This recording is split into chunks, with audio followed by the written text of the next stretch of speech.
Today I want to talk to you about finding machines just in unexpected places. When you go out looking for locations, keep your eyes open. When you are shopping, when you are getting your oil changed, look at the other vending machines that are sitting there. Keep an eye on them. If you go to a place over and over and you repeatedly see the machine that's there, that's not yours, becoming emptier and emptier and less candy is in the machine, keep a mental note. Okay, I know at that oil change there's a machine that keeps getting emptier and emptier and less, and maybe 6 months go by and you notice that nobody's filling it up. Okay, you can do one of two things. You can either call the number on the machine or talk to the owner of the business and see what is going on with that machine. It could be their machine.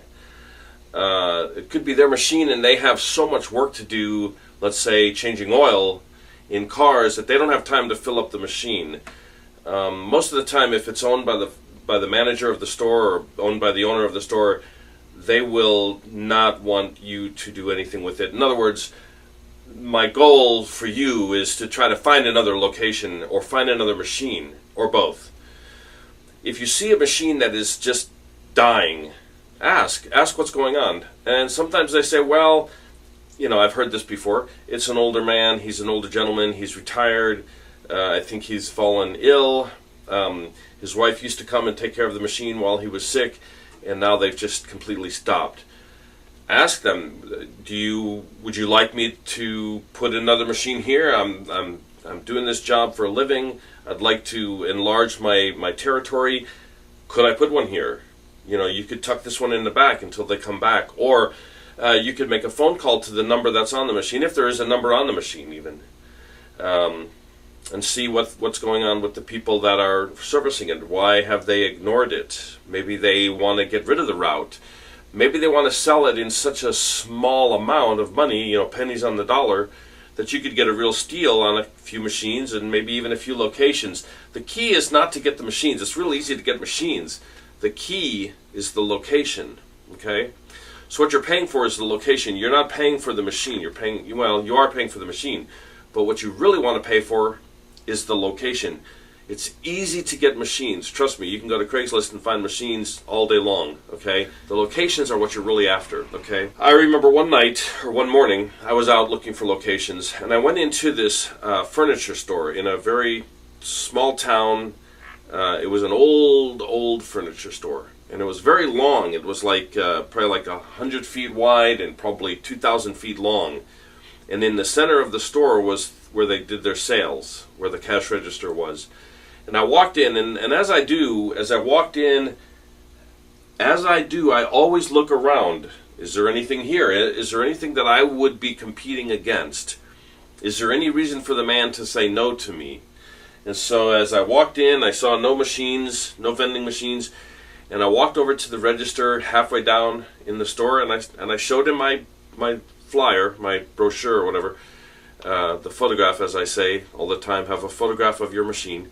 And I showed him the machine, and I asked him, I said, I work for this charity, would it be all right if I put a machine in your store? And he said, well, we already have a machine. He was an older man, he was probably like 70. And he said, we already have a machine in the store. And I looked around and I couldn't find the machine, and I said, well, where is it? And he says, it's way in the back. And it was way in the back by the bathrooms. It was in a darkened area, and nobody could see it.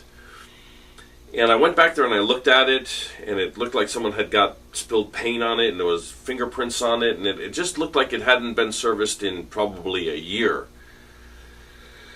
So I came back to the center of the store where the guy was standing, and I asked him, I said, what's the deal with the machine? And he said, that guy hasn't been in here for 2 years. And I thought, okay. And so I thought, well, here's my opportunity to get my foot in the door in this store. And I asked him, I said, would it be all right if I place a vending machine here? And he goes, no, we don't want a vending machine here. So I asked him, I said, well, would it be all right if I, call this guy on the phone, call this number on the machine? He said, go ahead. I called the number on the machine, no answer. We're sorry, the number you have dialed is not in service at this time. And I asked him, I said, I said, do you know that if something is left on your property for 6 months, it's considered yours? It's an abandoned piece of property. If somebody parks their car on your property and it's abandoned, I think it's 6 months, it belongs to you. But don't quote me on that, check the laws. So I asked him, I said, would you be interested in getting rid of this machine? I would buy it for you, buy it from you. And he said, yeah, that's fine. How much would you pay me? And I said, I'll pay you $25. And he told me that I could take it. So I gave him the $25. I took it to my office or my storage unit. I drilled out the lock, and there was about $50 inside. So really, I got a free machine, and I got $25. So keep your eyes open for things like that. You'll be surprised what you find. Please hang up and try again.